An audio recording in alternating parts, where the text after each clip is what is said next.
এই মুহূর্তের সর্বশেষ আপডেট নিউজ নিয়ে আপনাদের সামনে হাজির হলাম। এখন শুনবেন সংবাদ শিরোনাম। বিএনপির সন্ত্রাস দলের বিরুদ্ধে গর্জে উঠল শিবির। গুপ্ত ছাত্রদল এখন ছাত্রলীগের কপি হয়ে উঠছে। শিবিরের ক্ষোভে পাল্টে গেল জামায়াত। আমিরের হুঁশিয়ারিতে উত্তাল রাজনীতি।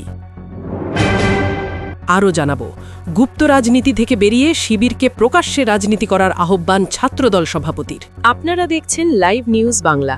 এতক্ষণ দেখছিলেন সংবাদ শিরোনাম, এখন দেখুন বিস্তারিত। সংসদে যখন ভরা মজায় শান্তির প্রতীক পায়রা উঠছে, তখন সংসদের বাইরে ভিন্ন এক বাস্তবতা, রক্তের জলকেলি। বড়জোর 2 দিন আগেই, ঠিক 48 ঘণ্টা পার হয়নি, বিরোধী দলীয় নেতা চরম সংকটে পড়ে যাওয়া সরকারকে বাঁচাতে নিজের সব উদারতা দেখালেন। তিনি হাত বাড়িয়ে সহযোগিতা দিলেন। ভাবা যায়? অথচ এরই মধ্যে নাটকীয় পাল্টে গেল পরিস্থিতি। এ সময়টুকু কাটতেই না কাটতেই সেই সরকারের ছাত্র সংগঠন মানে ছাত্রদল জামায়াত বান্ধব ছাত্র শিবিরের ওপর শুরু করল অমানবিক নির্যাতন।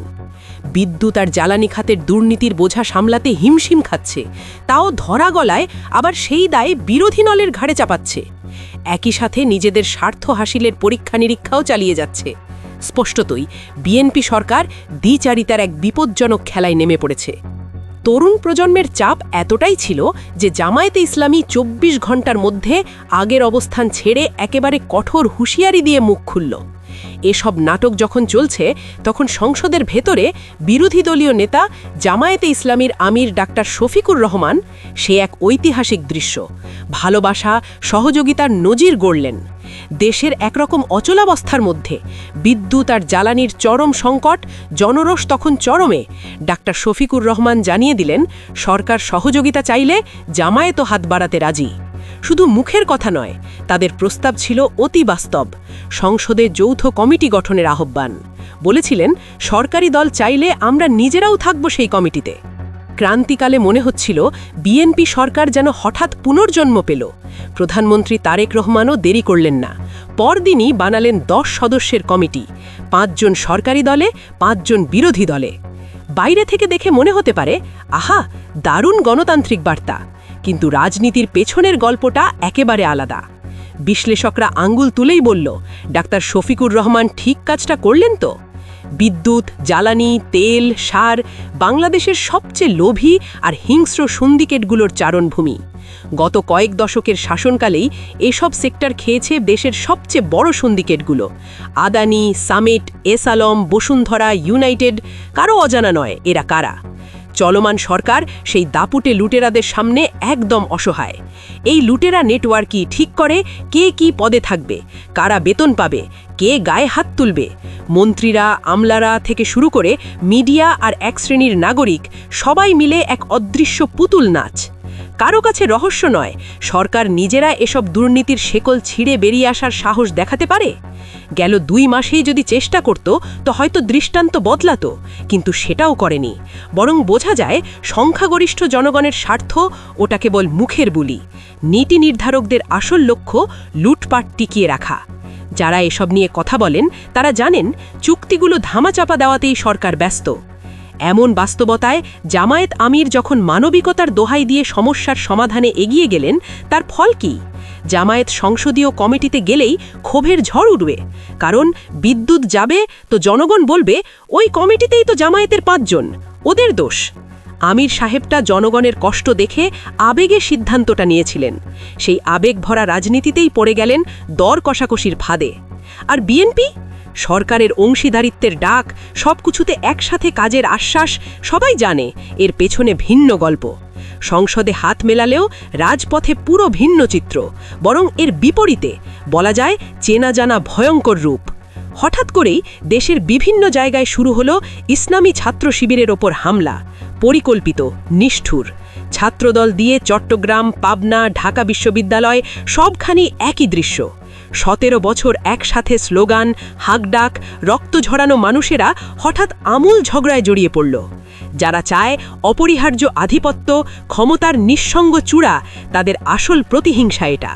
বিএনপি রাজনীতিতে অংশীদারিত্ব নয়, শুধু নিজের শাসন নিয়ন্ত্রণ চায়। এই হামলায় তা স্পষ্ট। এই ঘটনাগুলোর মধ্যে দিয়ে দেশের বাস্তব রাজনীতির কুৎসিত মুখটা দিন দিন সামনে চলে আসছে। গণতন্ত্র, সহযোগিতা, উদারতার সব বুলি যেন এক একটা সাজানো থিয়েটার মাত্র।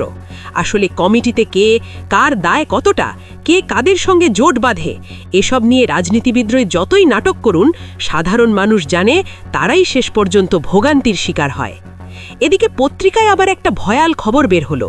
সবাই দেখতে পেল বিদ্যুৎ সংকট নিয়ে বিএনপির আসলে মাথা ব্যথা নেই। দেশ জুড়ে লোডশেডিংয়ে মানুষ দিশেহারা, কারখানা বন্ধ হয়ে যাচ্ছে, তখন বিদ্যুৎ মন্ত্রী আর উপমন্ত্রী নিজেদের এলাকায় বিদ্যুৎ 1 সেকেন্ডের জন্যও বন্ধ হতে দিচ্ছেন না। তাদের এলাকাগুলো ঝলমল, অথচ সাধারণ মানুষ অন্ধকারে পড়ে আছে। বিএনপির এই দুই রকম আচরণ আর রাজপথের ভয়ঙ্কর বৈষম্য জামায়াত ইসলামী আর এর তরুণদের মধ্যে প্রচণ্ড ক্ষোভ তৈরি করল। ছাত্র শিবিরের কেন্দ্রীয় নেতৃত্ব, ডাকসু ভিপি সাদিক কায়েম সহ তরুণ নেতারা পরিষ্কার জানিয়ে দিলেন, ছাত্রদল রাস্তায় শিবিরকে মারবে আর দলীয় নেতারা সংসদে গিয়ে বিএনপিকে বিদ্যুৎ সংকটে সহায়তা করবেন। এত আত্মঘাতী নীতি আর চলতে পারে না। তৃণমূল আর তরুণদের এই প্রচণ্ড চাপের মুখে শেষ পর্যন্ত জামায়াতের শীর্ষ নেতারা জোট রাজনীতি আর মিলেমিশে কাজ করার জায়গায় বড় ফাটল ধরালেন। প্রথমে জামায়াতের সেক্রেটারি জেনারেল মিয়া গোলাম পারোয়ার, পরে সরাসরি দলের আমির ডাক্তার শফিকুর রহমান বললেন, আর কোনো ছাড় নয়, কোনো আপোষ হবে না, সব কিছু ভেঙে গুড়িয়ে দেওয়া হবে ইনশাল্লাহ। তারা বুঝে গেছেন এই সরকারকে অন্ধভাবে ভরসা করা মানে নিজেদের অস্তিত্বই ঝুঁকির মুখে ফেলা। বিএনপির আচরণ হঠাৎ বদলে দেওয়ার কারণটা স্পষ্ট ব্যাখ্যা করছেন রাজনীতি বিশ্লেষক ও সাবেক ছাত্রনেতা মির্জা গালিব। তিনি বললেন, বিএনপির এই নতুন আন্দোলন আসলে নতুন রকমের ফ্যাসিবাদের উত্থান। 3 ধাপের এক ব্লুপ্রিন্ট বা মাস্টার প্ল্যানও ফাঁস করলেন।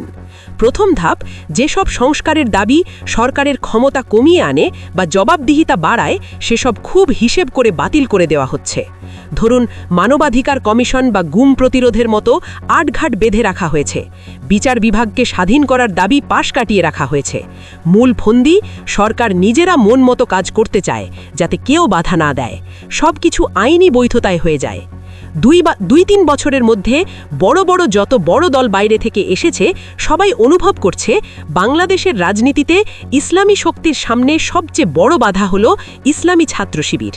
অথচ সরকারি দলের সবচেয়ে বড় বিরোধী হল ইসলামী ছাত্র শিবির।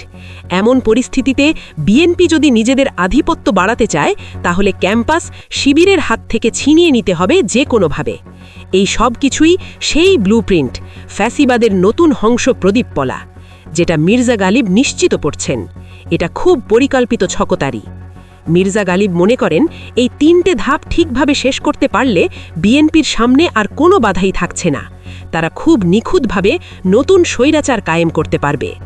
বাংলাদেশের রাজনীতি এখন এমন এক জায়গায় দাঁড়িয়ে যেখানে সামনে শুধু ভয়ঙ্কর সংঘর্ষ। একদিকে চরম অর্থনৈতিক আর জ্বালানি সংকট, অন্যদিকে রাজনৈতিক আধিপত্যের নোংরা খেলা। জামায়াত নিজেদের অবস্থান যেন পরিষ্কার করেই দিল। এখন দেখার পালা, তরুণ সমাজ, সাধারণ মানুষ বিএনপির এই ফ্যাসিবাদী ব্লুপ্রিন্টের সামনে কিভাবে দাঁড়ায়। খেলা তো কেবল শুরু। সবার আগে সর্বশেষ আপডেট নিউজ দেখতে সাবস্ক্রাইব করে আমাদের চ্যানেলের সাথেই থাকুন। আমাদের নিউজ ভালো লাগলে লাইক, কমেন্টস ও শেয়ার করুন। ধন্যবাদ সকলকে।